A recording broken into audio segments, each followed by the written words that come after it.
Today we're moving on to Chapter 4, and Chapter 4 is going to be dealing with the law of demand. So I have a brief introduction today. First of all, the law of demand states that if prices fall, the quantity demanded of a product will rise. Similarly, as prices rise, the quantity demanded of that product will fall. So there's an inverse or opposite relationship between the price of a product and the quantity demanded, if all other factors are equal. The other factors being equal, clarification is very important, because product competition in a market greatly affected by other factors. Products such as cellular phones do not compete in isolation from the customer, the economy, or other cell phone options. So I look back to the 1980s. I remember being young, and I remember my mom selling real estate in the 80s, and she had a phone just like this, a Motorola flip phone. It was the coolest thing in the world, but it just didn't work anywhere because at that time cell phones weren't so readily available or accessible. On the right side of the picture of Zach Morris, he was a very famous TV character from Saved by the Bell in the late 80s, early 90s. And you kind of come up with the whole idea of what the cell phone looked like before it was developed. This was kind of the premise of a regular house phone, made much larger and carried around. It worked always for Zach, so kind of interesting.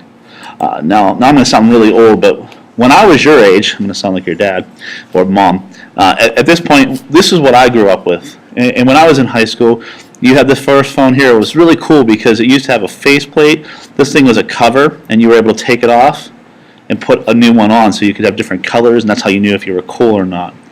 The biggest capability of this phone, it didn't have texting at that time, but you were able to play the game Snake, which I was not very good at.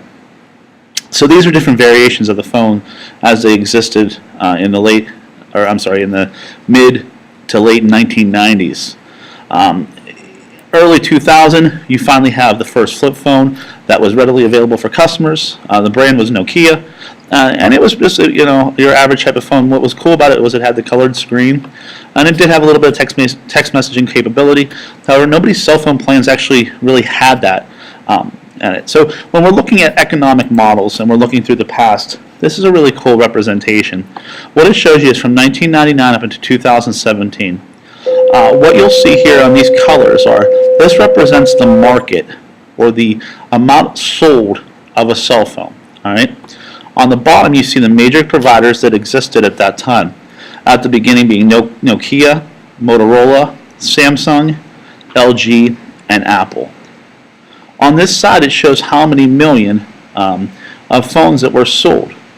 So you see here in the 1990s, late 1999, you see the introduction or product introduction on a mainstream market base. So what you had was cell phones that were out there.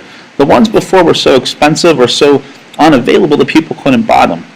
So as the prices became more affordable, the demand started to grow. And you can see over time the demand changed and continued to grow and grow and grow.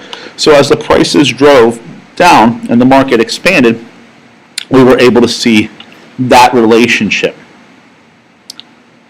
As we can continue over, what you see is by 2002, you finally have a cell phone that comes out with the camera phone era.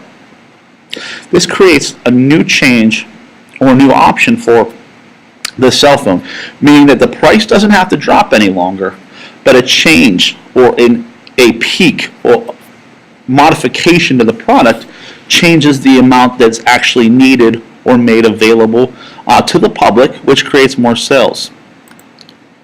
2005 is credited with the era known as the smartphone. Though being a part of that generation, I'll tell you that the phones that were there were not very smart.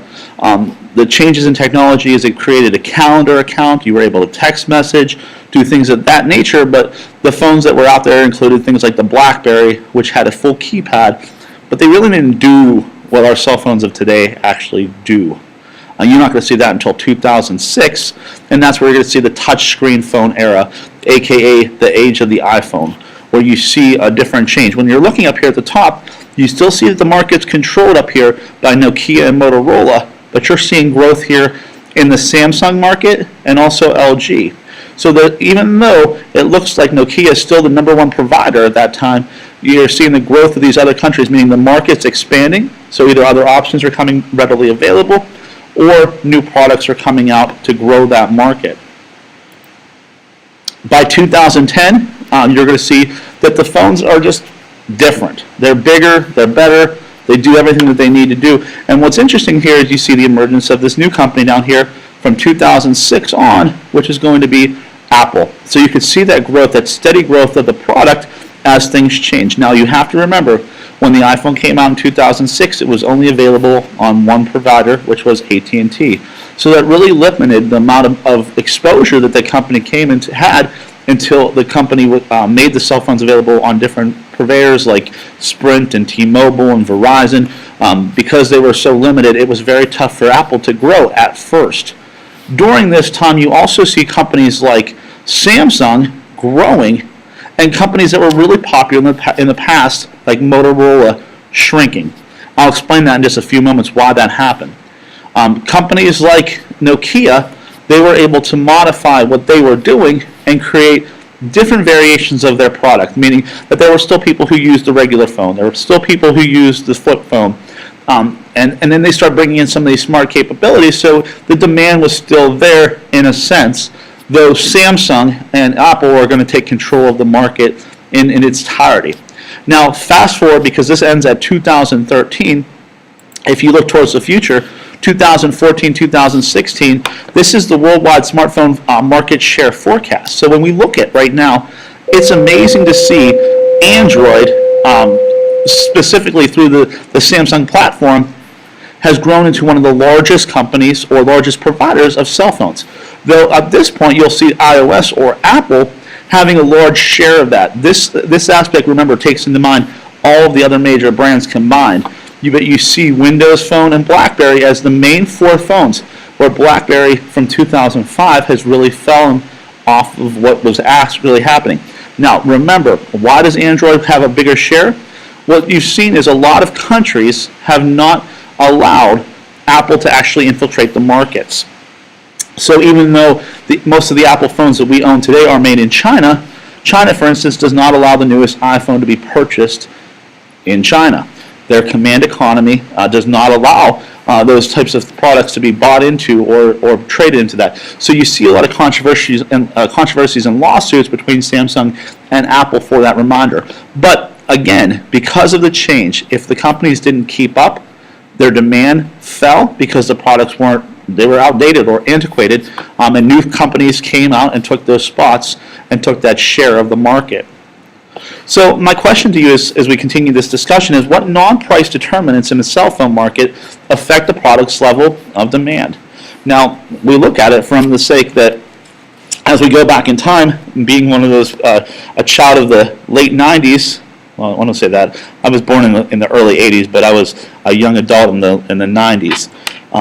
You see, back in the early 2000s, there was a push. So cell phones turned to flip phones, and then the cell phones got smaller and smaller and smaller. And if you ever saw this person, this is Ben Stiller.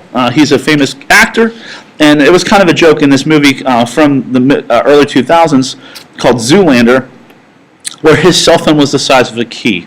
The cell phone industry was really pushing to make cell phones smaller and smaller so that everybody could afford them, but also it was kind of that niche market. What's crazy about that is if you think of in our lifetime, like in your time growing up, look at the evolution of the iPhone. Now, as you could see, the iPhone got from 2007, kept growing larger and larger and larger and larger, to the point where it's almost the size of a tablet computer. It no longer fits in your pant pocket. Now you see trending now in 2019 where the cell phones are starting to get a little bit smaller again, but there's more of a focus of how large the screen could be on that smaller device. You're also seeing trends about making things foldable or able to put in places that didn't exist. So as the evolution of the prices continued to rise and rise and rise, the demand became so important that Apple was able to change or adapt its features to an ever-changing market. So if you went to go buy an iPhone 3 or 3G, you don't see that. There's no market available for it, so they continue to change and upgrade to what you see nowadays.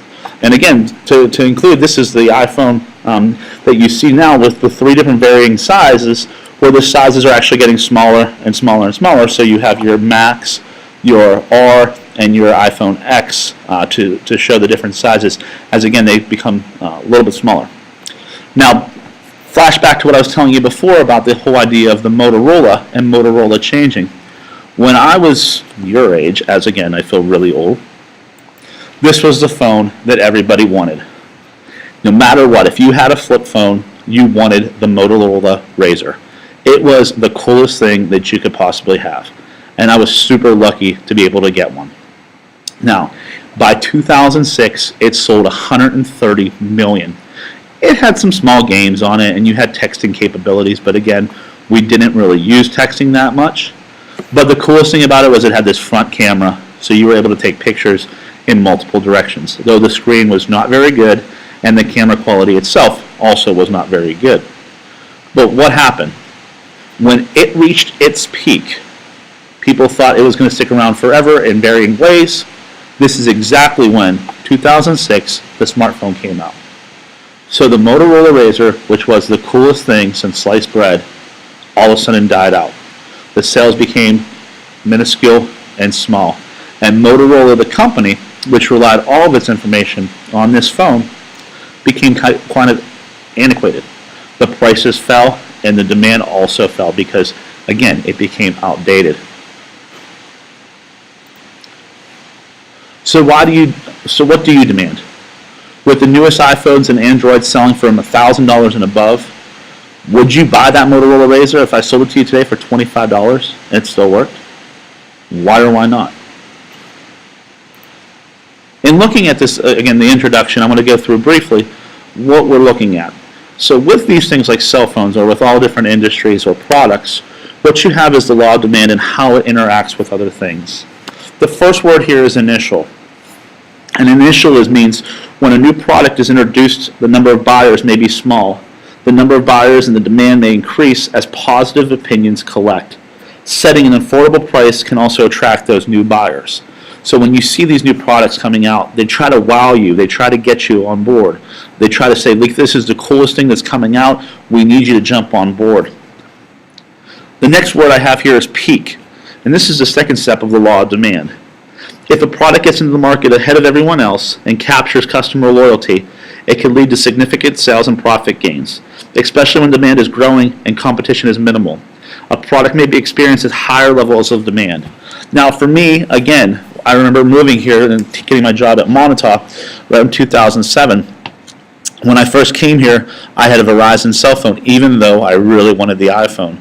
And Verizon didn't really work. So it was my chance to buy the first Apple that came out that was readily available.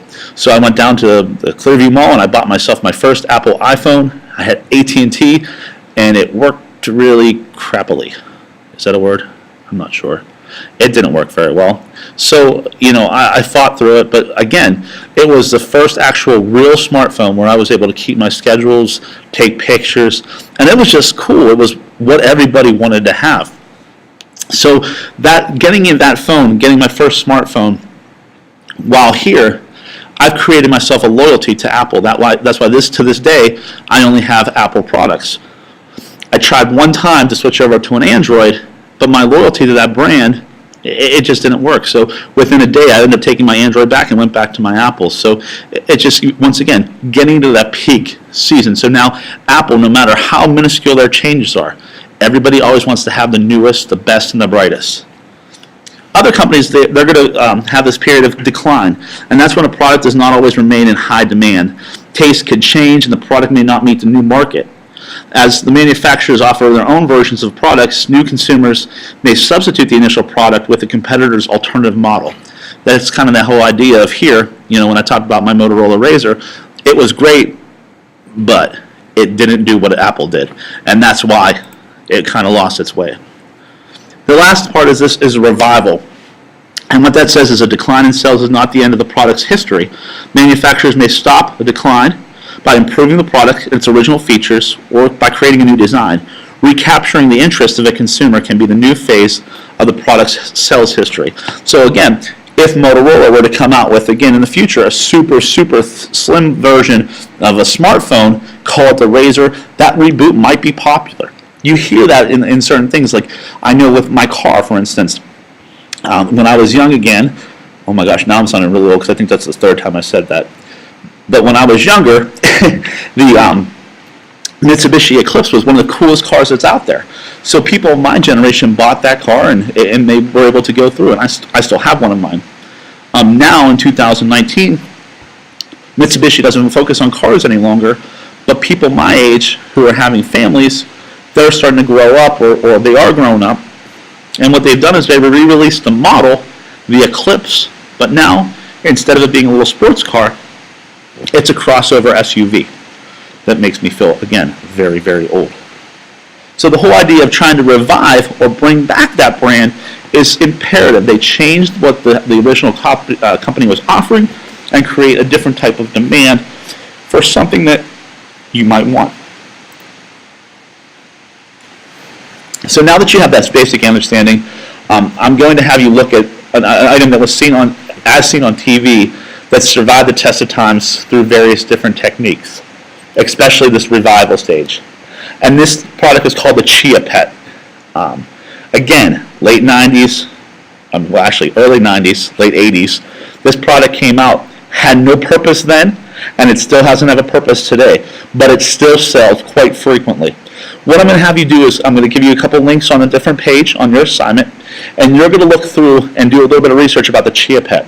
I want you to be able to define what the initial response was, the peak response, when did it decline, and how was it revived to the product that still sells a ton every day.